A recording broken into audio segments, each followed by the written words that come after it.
Ladies and gentlemen, please welcome to the stage George R.R. Martin and Stephen King.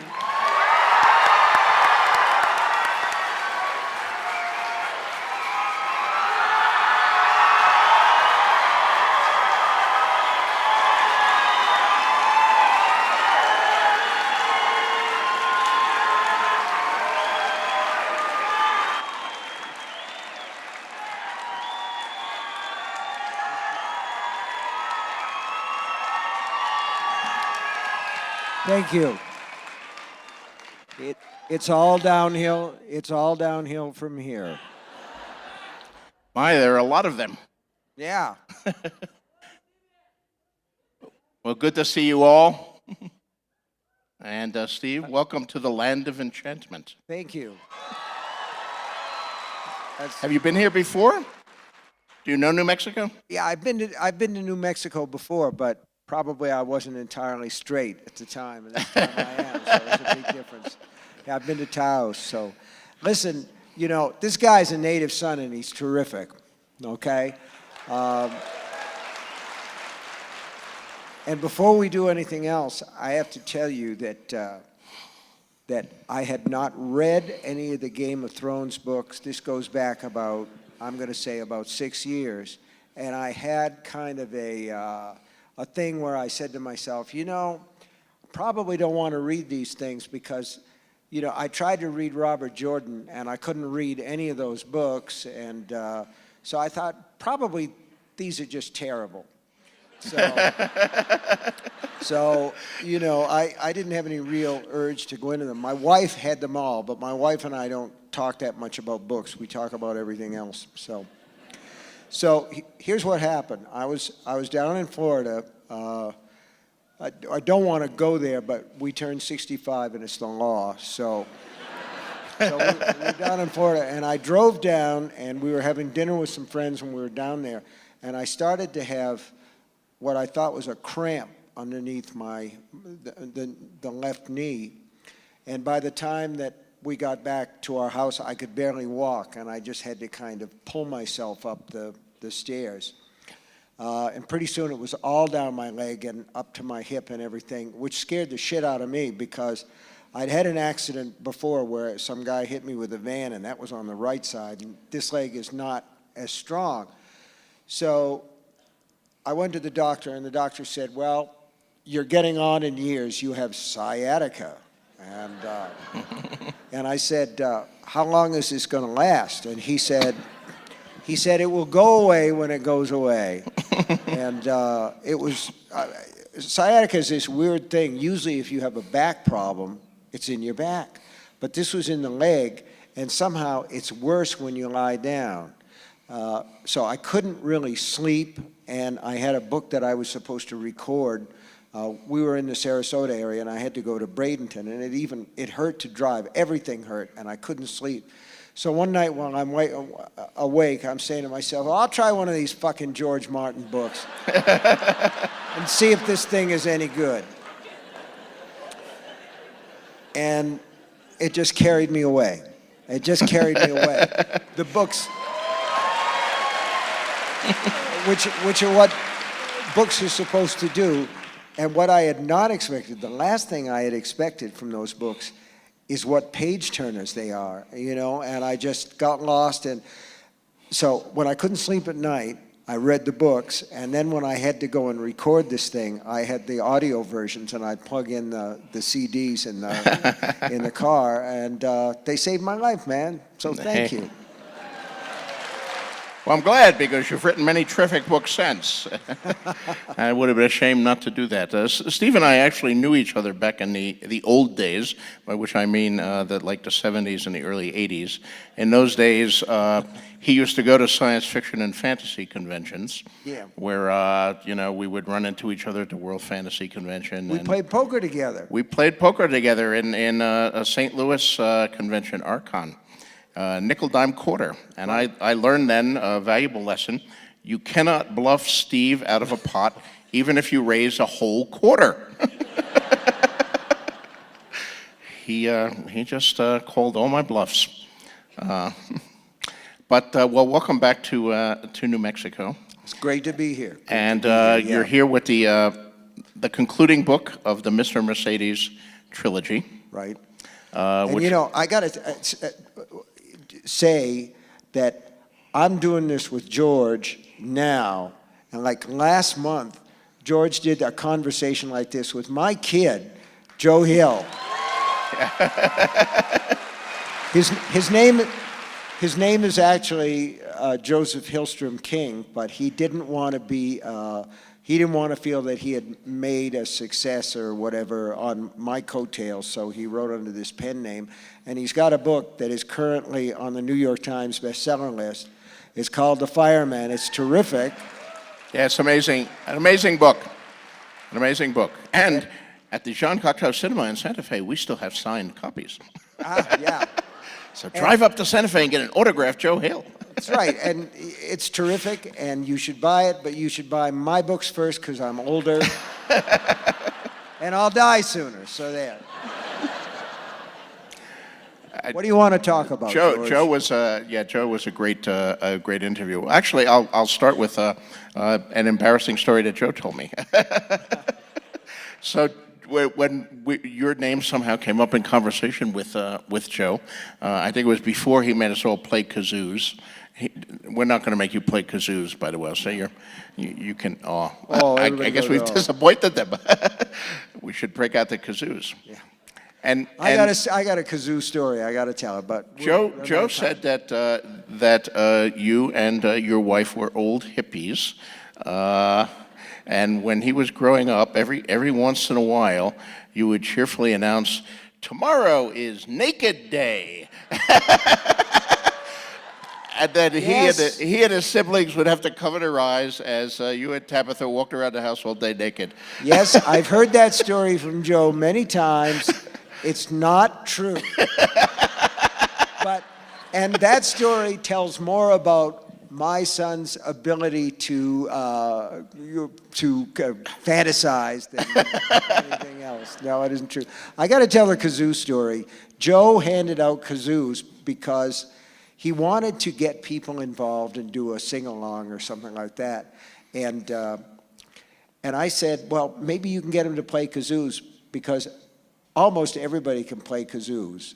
Now, I used to play guitar with a group called the Rock Bottom Remainders. It was a bunch of, All right. there was a bunch of writers, and we also had one part of this group that was called the Critics Chorus. They were rock and roll critics, and they were very literate. And the thing that I found out about critics, and I think that we sort of intuit this, is that rock critics can't play music and they can't sing. They really can't do anything. And we had one guy, Joel Selvin, who was a critic for the San Francisco Chronicle, and we did a song by the Troggs, Wild Thing. And it was the perfect song for the Remainders because it has 3 chords, E, A, and D, and, you know, it just sort of repeats. But in the middle of the song, the pop song, there was a kind of a sweet potato or ocarina solo, kind of a tootling little thing. And Joel Selvin really wondered what was going to happen with that. He was very worried about it. Finally, I said, Joel, why don't you do it? You do it on a kazoo. You just play the kazoo. Anybody can play that. And when the time came, Joel got so fucking excited that nothing came out. He blew so hard that it just wheezed. And but it was like Foghorn Leghorn in the comics. You could see the red going up his head. And it made me feel good because he was, after all, the enemy. I mean, as long as we're talking about Joe, you know, both Joe and your other son Owen are themselves writers, so you have a whole family tradition here. Is that something that you wanted them to do, or was it the reverse, where you say, sons, whatever you do, don't become a writer? No, I mean, but- do you yourself, was your father someone who encouraged you to be a writer, or your parents, were they readers? Was this something, a family tradition? Well, I don't know. I think that there is a genetic, component to this, and it isn't just the boys. my wife has published 5, 6 novels, and including. I'll tell her you said that. Including one called Small World, which is kind of like a little bit like the Richard Matheson book, The Shrinking Man. So they get it from both sides, and my father was a writer who submitted a lot of stories to the pulp magazines like Argosy and Blue Book, but none of them ever got published. So, no, I mean, Tabby and I, the thing is, like, our kids grew up in a house where there were books everywhere, you know, and there was TV, movies. We never really, you know, censored their TV watching or said you can watch for an hour and then you have to do your studies or whatever. I think that the best way to teach kids isn't by laying down a lot of rules and that shit, but giving them an example and just, you know, and so the books were there. And the thing is, too, you know, going back to Joe again a little bit, was I think creativity is a mystery. We talked about this a little bit. And I think that you have a package inside you that at some point it's like live material and it starts to stir. You know, you get close to something. And for my son Joe, they used to drive us crazy. My wife called when Joe was 4 and our daughter Naomi was 6. My wife used to call the hours between 4 and 7 o'clock when they went to bed the hours God never should have made.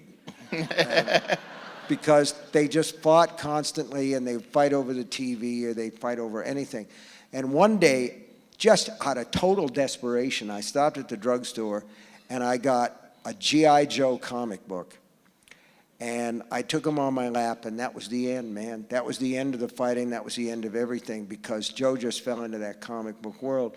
And now he's got a comic series that he's written for years called Lock and Key. And he's been successful at that, too, so.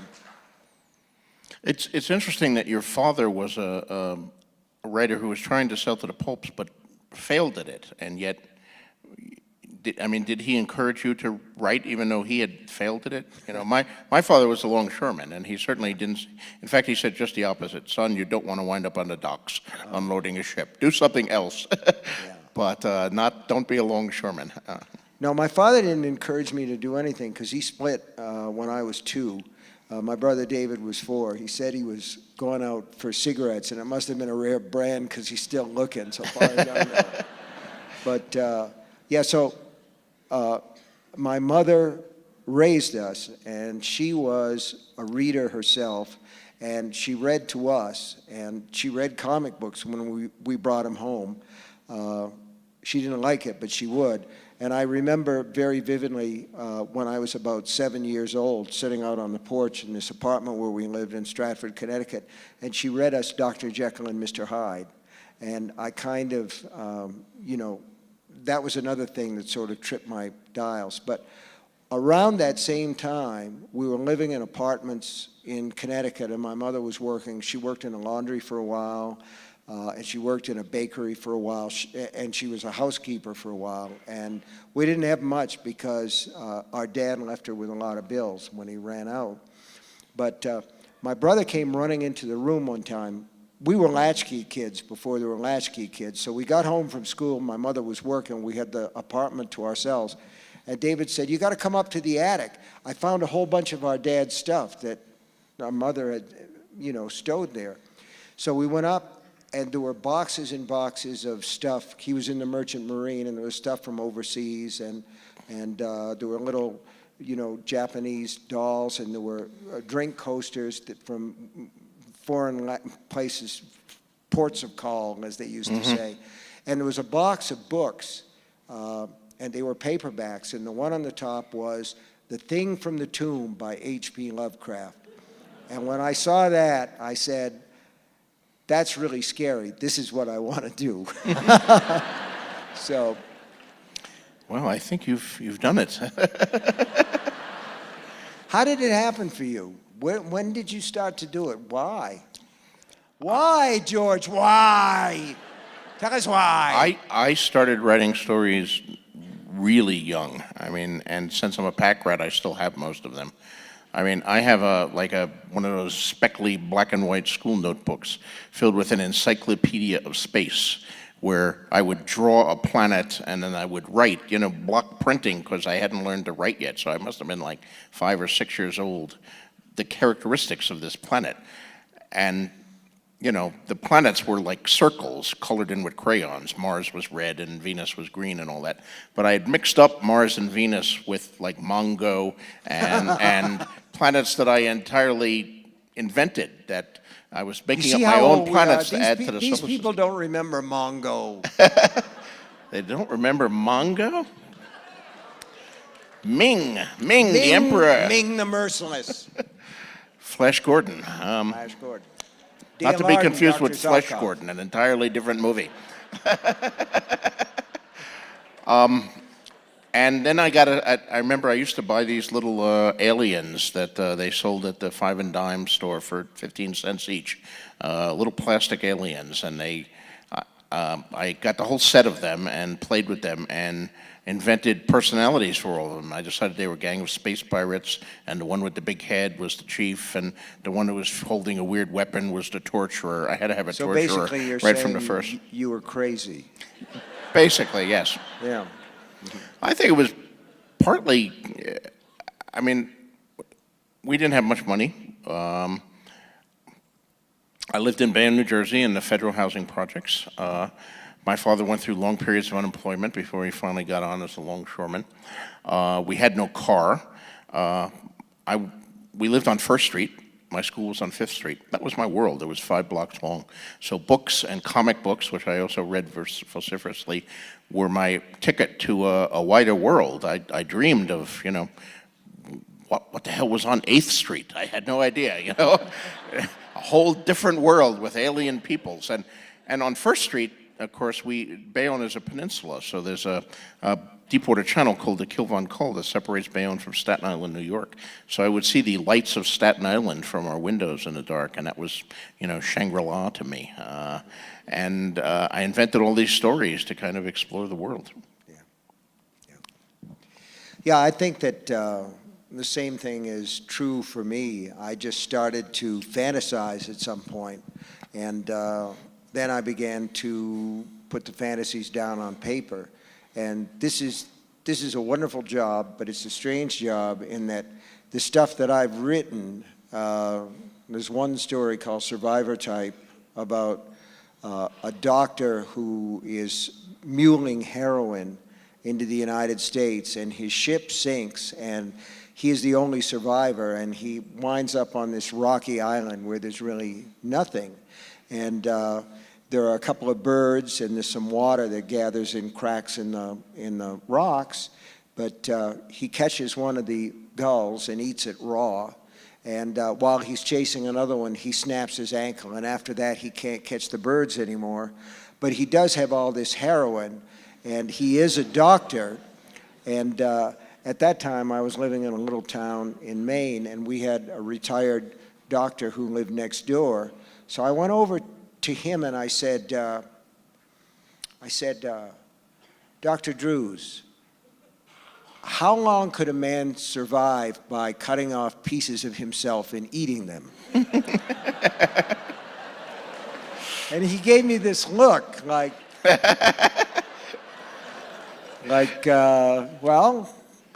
I was fucking crazy. But I persisted, and finally he said it would depend. First of all, he would die if he didn't have anesthetic. And I said, well, he's got anesthetic. He's got plenty of anesthetic. And then I said, but what would be the biggest problem? And he said, the biggest problem in a case of cutting pieces of yourself off, you see, I got this idea because miners in cave-ins, when they run out of water, will drink their own urine. And so he said it would depend on how long the patient could withstand the repeated shocks to his system. And he said he would really have to be a survivor type to do that. I thought, well, there's the name of my story right there, Survivor Type. And all I'm trying to say here is you just have these sick ideas. George has written his share, believe me. And instead of going to a shrink and paying the shrink, we write them and you pay us. It's a pretty good deal. Right. I mean, did you always dream of being a writer? What was your first story sale, and how long did you have to submit stories and get rejections before you broke through? Yeah, I wanted to be a writer. That was, for me, that was the thing that I really cared about because I really liked to do it. From an early age, I was getting something back. You always know, like, when a kid finds his sweet spot because you don't have to tell him to practice. It isn't practice, you're getting something out of it. So I started to write stories and submit them around the age of probably 12, my first submissions. And I submitted them to Forrest J. Ackerman. Oh, boy. Who had Famous Monsters of Filmland, and he had other magazines. There was a magazine called Spacemen, I think. And I got to see Forey before he died, and he had saved some of those early submissions. So, and they're written on a old Royal typewriter that I had. So I started to send stories out, and I pounded a nail into the wall of my bedroom. And when I got the rejection slips back, I would put them on that nail. And by the time that I was 16 or 17 years old, the nail tore free from the plaster, so I just got a bigger nail.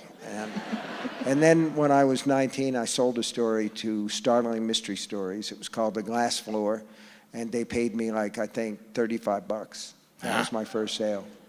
It's a lot of money back then. It was a lot of money. It meant a lot. But the thing is, like, can I tell another story?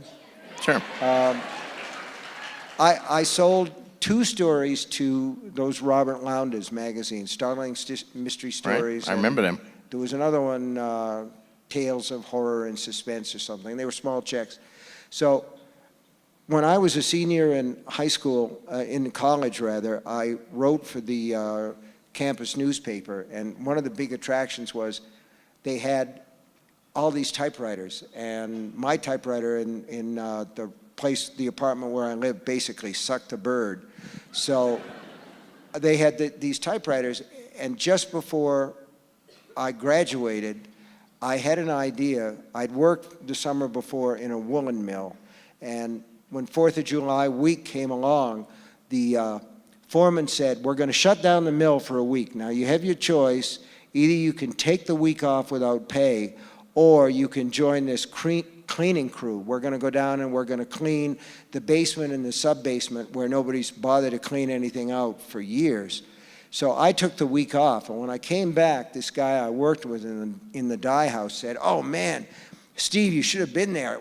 It was far out. They gave us hoses, and we went down there, and there were rats everywhere, man. They were jumping out. They were as big as cats, and we washed them down the gullies and, into the Androscoggin River. So I was thinking about this, and I said, I'm going to write a story, but in my story, there's going to be even bigger rats, and they will have mutated down there in the dark.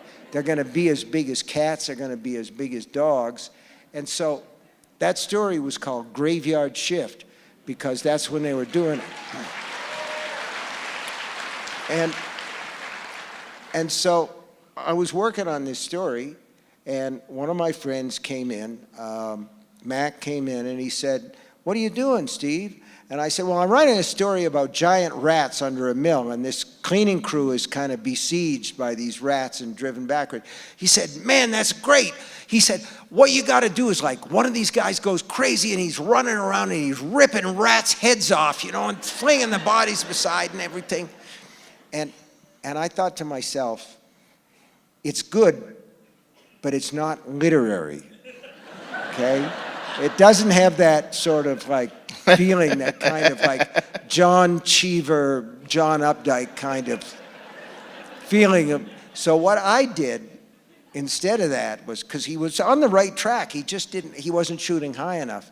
So in my story, one of the guys is bitten by rats all over his legs, and he screams, and while his mouth is open to scream, a rat climbs into his mouth. And I just wanted to try and, do it as elegantly as possible. So you can feel the rat's fur on the roof of his mouth and the legs scrabbling at his chin and his throat as the rat grabs hold of the guy's tongue and rips it out of his mouth. And I sold that story for $200. Okay? Which is more than 35.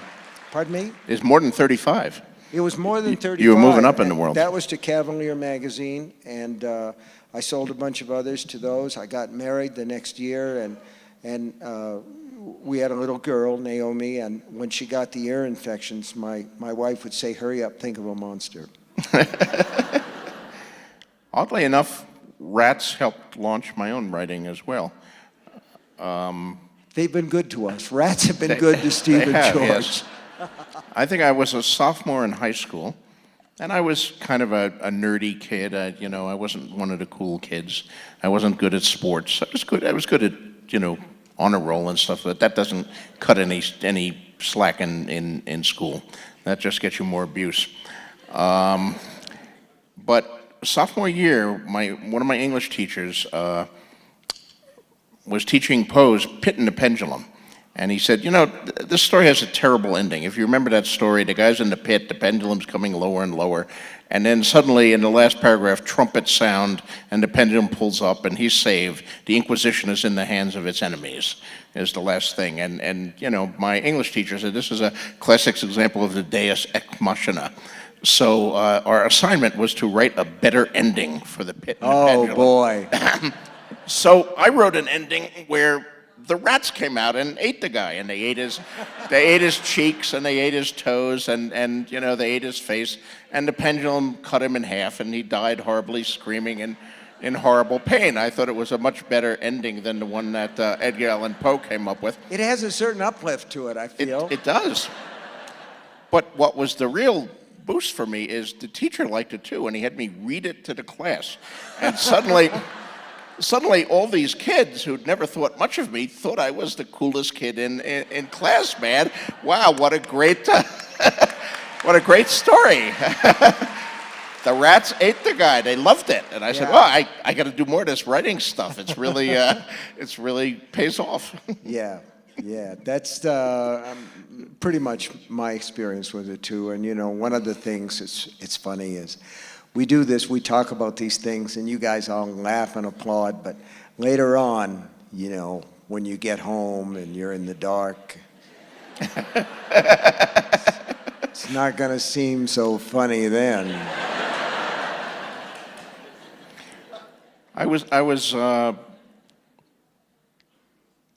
always taken to heart some of the stuff you wrote in your first book about writing, Danse Macabre, which I was totally engrossed by. I thought it was an amazing book. Terrific, thanks. And you talked about how you strove to create terror in your stories. But when you couldn't create terror, which is very hard to create, you settled for horror. Mm-hmm. And when you couldn't create horror, you settled for gross out. Right. What I said was, I'm not proud. And, I took that to heart and adopted that kind of philosophy myself. And I can still see all that going on in your books. I think the rats in the mouth are probably the gross out, would you say? Yeah, I would say that's the gross out. And probably the survivor type story is a gross out too. But there are other things where I think it sort of depends on the story and what you want to put across in there. I did a book called Full Dark, No Stars. Thank you. Those are nasty stories in there, and one of the stories is called A Good Marriage, and I got sort of fascinated by Dennis Rader, who is called BTK, Bind, Torture, and Kill. And he had killed 8 or 9 women over a period of years. And when he was finally caught, his wife didn't know. She didn't know that she was married to this monster, this psychosexual homicidal maniac. And a lot of people didn't believe her, but I did, and I wanted to write a story about a woman who finds out that she's married to a man who's a monster. And that was like what I would call terror, her situation there. So it varies from story to story. But I don't necessarily think that the gross out is a bad thing. No, No. it's I'm fun trying- in odd ways. The rats have done very well for both of us. Yeah, I would say so. There are plenty of gross out moments in your books, George. Well, there are, yes. Yeah. Although I've never done shit weasels as you did in Dreamcatcher. Yes, shit weasel's not one of my finest accomplishments.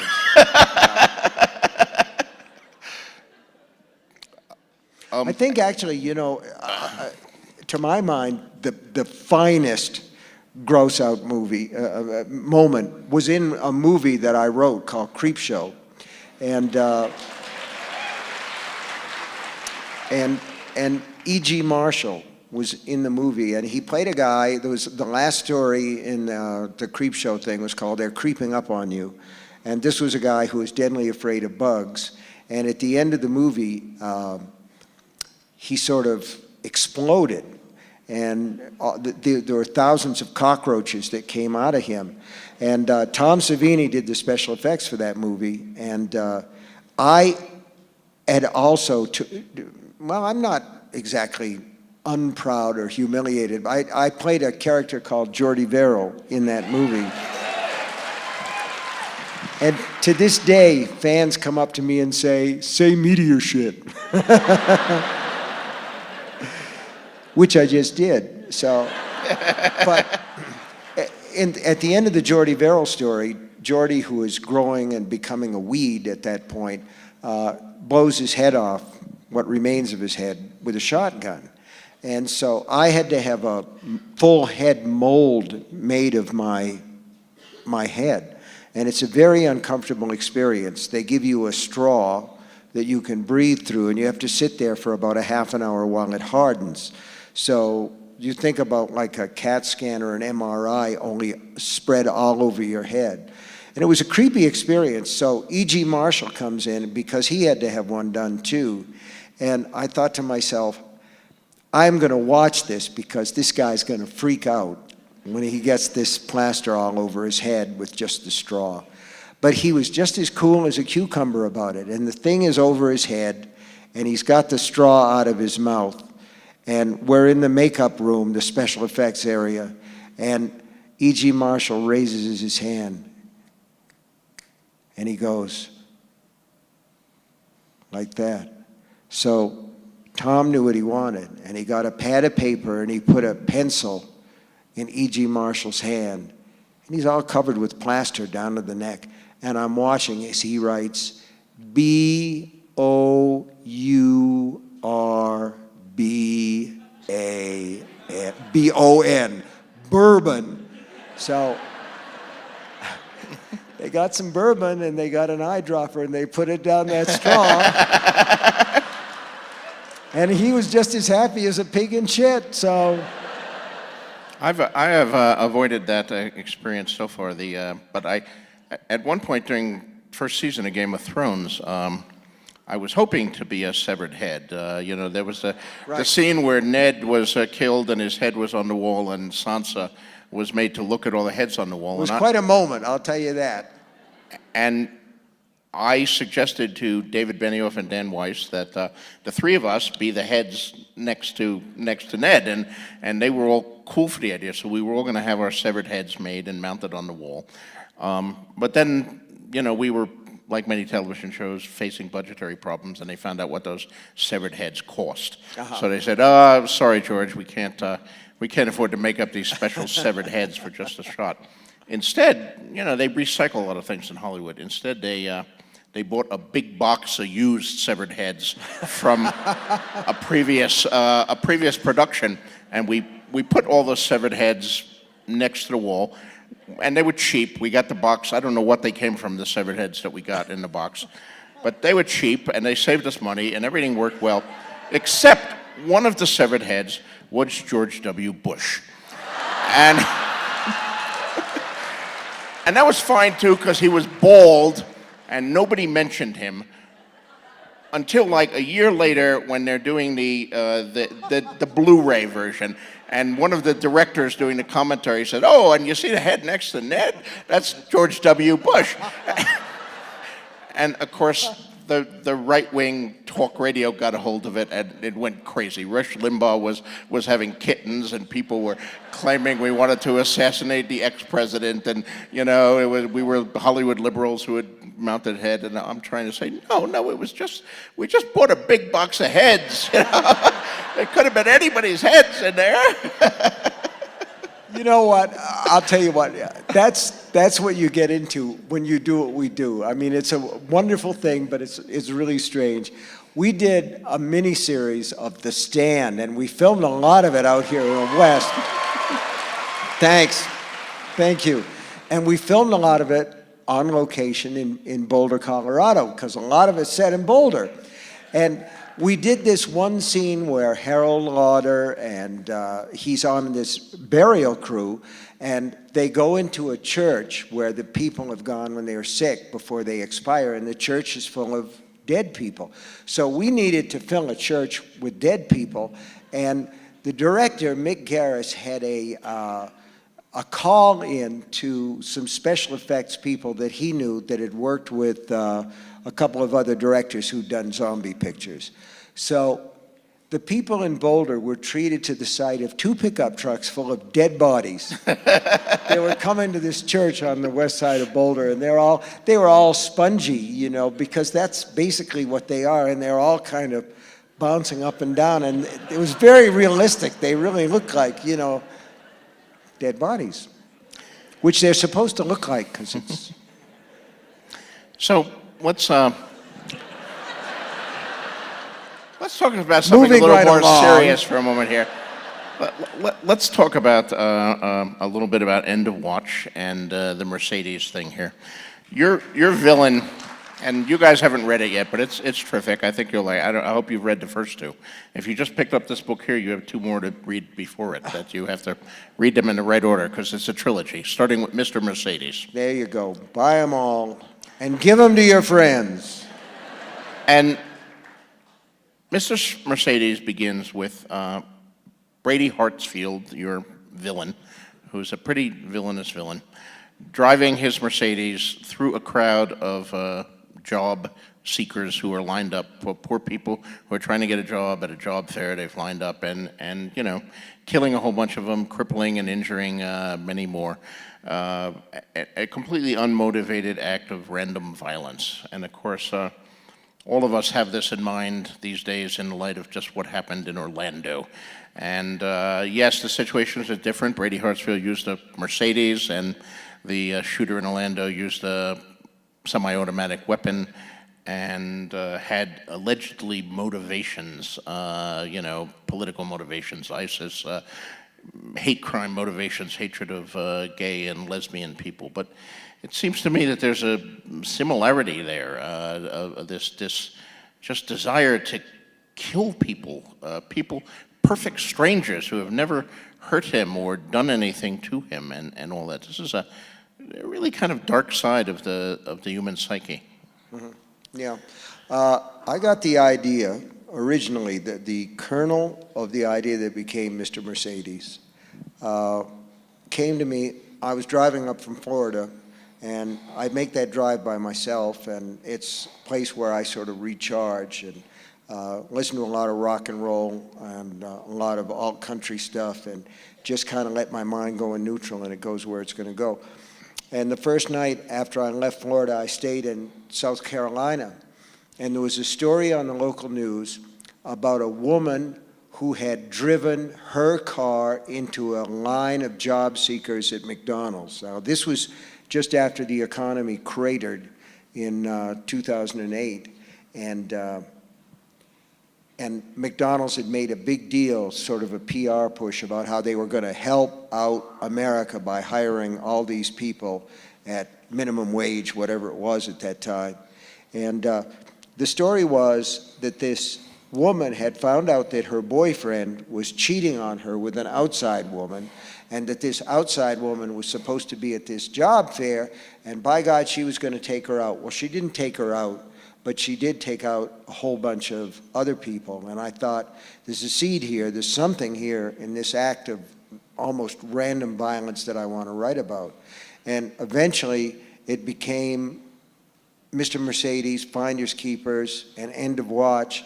And I was able to go back to the original crime, the job fair, with each one of those books, but to take it from a different perspective so that, you know, you're seeing it from 3 different angles, if you will.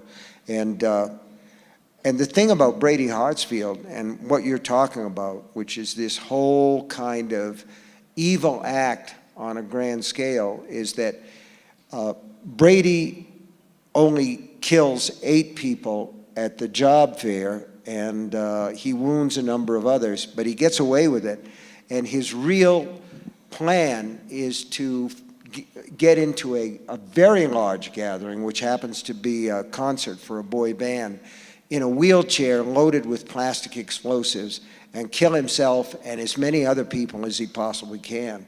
And he has random thoughts of violence that come and go. He thinks about, well, maybe I could assassinate the president, and then he thinks, no, maybe I'll assassinate Brad Pitt, or maybe I'll assassinate Lady Gaga or Adele, and he wants to basically, he's a nobody, okay? And a lot of these guys are nobodies who see their way to some kind of stardom by creating an act of mass terror.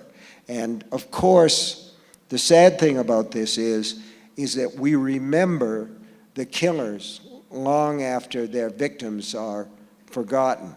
And that's one of the things that makes this a self-perpetuating act.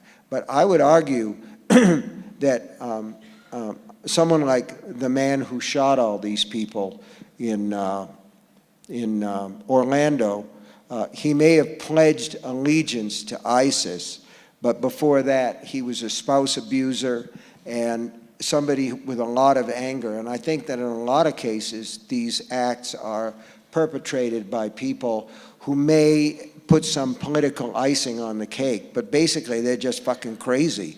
And and I want to say one other thing about that if that guy had gone in there with a knife, he would have been overpowered before he'd stabbed more than 4 people.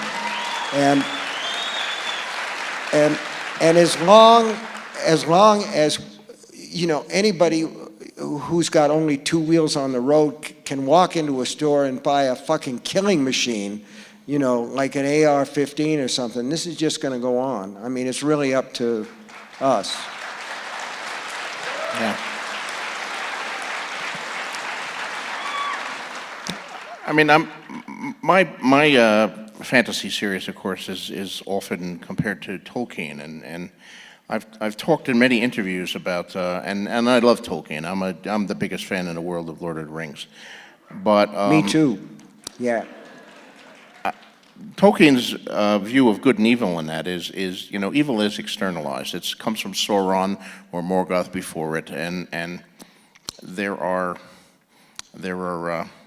you know, orcs who are absolutely irredeemable, and you know, the good people get together and stop the orcs, and most of the good people are good. I've always been more attracted to gray characters, and I've said in many interviews, well, I do think the battle of good and evil is a great subject for fiction, but in my view, the battle for good and evil is waged within the individual human heart, and it's our decisions. We're all partly good and partly evil, and we make decisions every day, and we may do a good thing on Wednesday and then an evil thing on Thursday, or a selfish thing, and it's all very complicated, and that's kind of the approach that I've taken.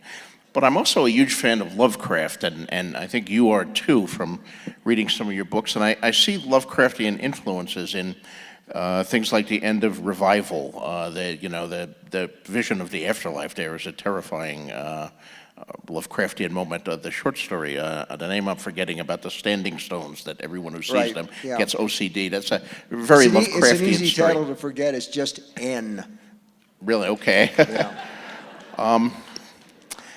And The Mist. The Mist is another incredible story. Very Lovecraftian. This mist escapes, and who knows what the hell is in there, but it's really scary in there. It's going to be a TV series from Spike, too, and I think it might be interesting. Wow. But, even though I see the Lovecraftian things, when I look at your books, the real villains are the people. I mean, Carrie kills a lot of people in that high school, but she's not the villain. The villain is the mother and the other kids who torment her and do that. Misery. Annie Wilkes is what a horrifying creation, and one that both you and I live in constant terror of, and any successful writer. Right. And by the way, we were talking earlier in the green room there, and Steve asked if anyone ever showed up at my home, and people do occasionally show up at my home. But the creepiest thing that ever happened to me is one day there was a package in my mail, and I opened it, and it was just a paperback copy of Misery, with no letter, nothing, just some unknown fan. It was from your number one fan. I mean, Under the Dome, maybe you could say the aliens are the villains who've trapped it, but it's really the horrible, ordinary people under the dome who start doing these incredibly horrible things to each other. And Brady Hartsfield is a very clear and vivid example of that. Just a human being who's, The Mist is another one. I mean, there's the Lovecraftian monsters, but it's the crazy religious woman in the thing who really makes things 1,000 times worse. So, I don't know, what are your views on the nature of evil? Is there an external evil in the universe? Is it Sauron or Satan or Cthulhu? Or is it our own fucked up human natures? It's interesting because you're right. There's no Sauron in the Thrones games. I mean, the evil weaves itself in and out the same way that the good weaves itself in and out of the characters. And one of the things about the thing is, I wrote a series of books called The Dark Tower, and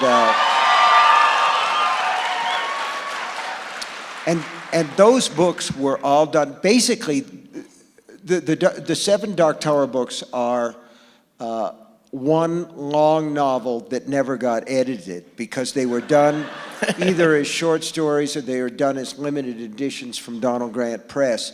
Nobody edited them and nobody copy edited them. So I went back and I revised the first one, and I really need to go back to all of them. And one of the things in there that to me is a problem is my version of Sauron was the Crimson King, and you see this mark, the Eye of the King, all the time.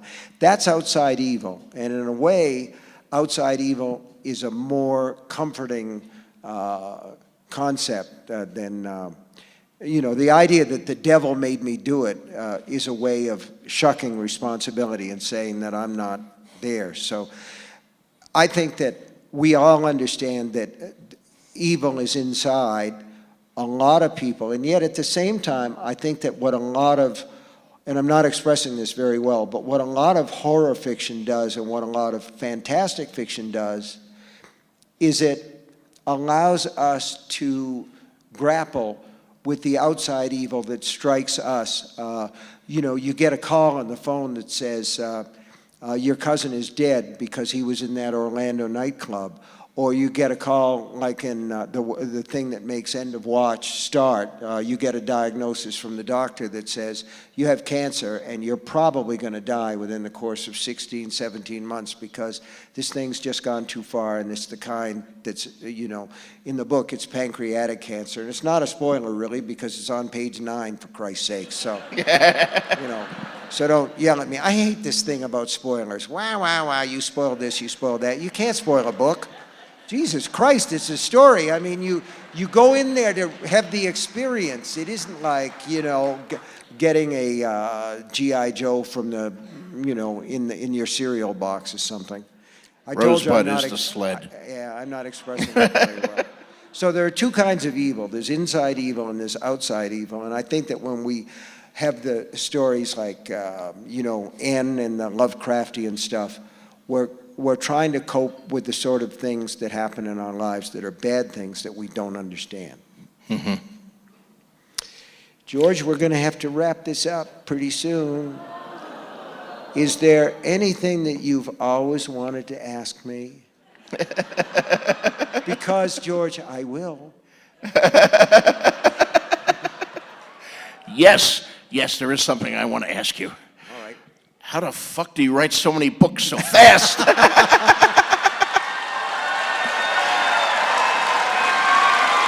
I think, I've had a really good 6 months. I've written 3 chapters, and you've finished but 3 books in that time.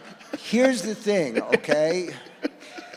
There are books and there are books. The way that I work, I try to get out there and I try to get 6 pages a day. So with a book like End of Watch, and when I'm working, I work every day, 3-4 hours, and I try to get those 6 pages and I try to get them fairly clean.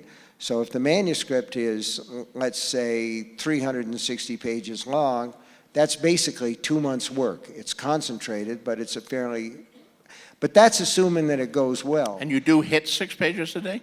I usually do. You don't ever have a day where you sit down there and it's like constipation and you write a sentence and you hate the sentence and Okay. you check your email and you wonder if you had any talent after all and maybe you should have been a plumber. Don't you have days like that? No, I mean, there's real life. I can be working away and something comes up, and you have to basically get up and you have to go to see the doctor, or you have to take somebody care package, or you have to go to the post office, because whatever. But mostly I try to get the 6 pages in, although entropy tries to intervene. I did an event at Radio City Music Hall for charity with John Irving and Joe Rowling, and this was the time, J.K. Rowling, and this was at the time that she was finishing the 7th Harry Potter books. And I know that I've been very fortunate as a writer, and you've been terrifically fortunate as a writer. You worked for a long time, wrote a lot of good books, won a lot of awards, and then out of nowhere, all of a sudden this crazy thing happens where all these books are suddenly New York Times bestsellers, and God knows it's deserved, but it's a sort of sudden thing. And here's the other thing, okay? People yell at you and say, we want the next book, we want the next book. They're like babies, we want the next book right away. I mean, it's a great thing to want that, but the pressure that you feel or I feel compared to that final Harry Potter book, everybody wanted that, and she came to New York and she was nearly finished with it, and she'd agreed to do this event. And Joe was trying to do 3 things at once. She was going to do a vacation with her kids. She was going to finish the last 5 or 6 chapters of the 7th Harry Potter book, and she was going to do this event. And she showed up to do the sound check at Radio City Music Hall, and she was dressed like any housewife or mother or anyone who was on vacation. She had a shell top on and white clam digger pants and loafers or sandals or something, and her hair tied back in horsetails. And we were trying to talk about what we were going to do and everything.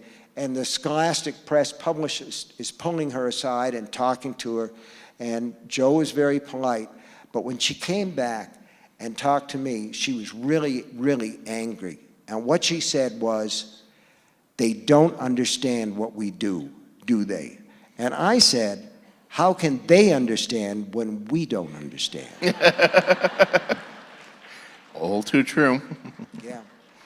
But I do understand that our hour is up, sadly. We could go on for 8 more hours here, so We I could, hope you really. come back to the land You of guys have enchantment been someday. great, and George has been great, and thank you so much. Thank you. Thank you. Thank you. Read more books.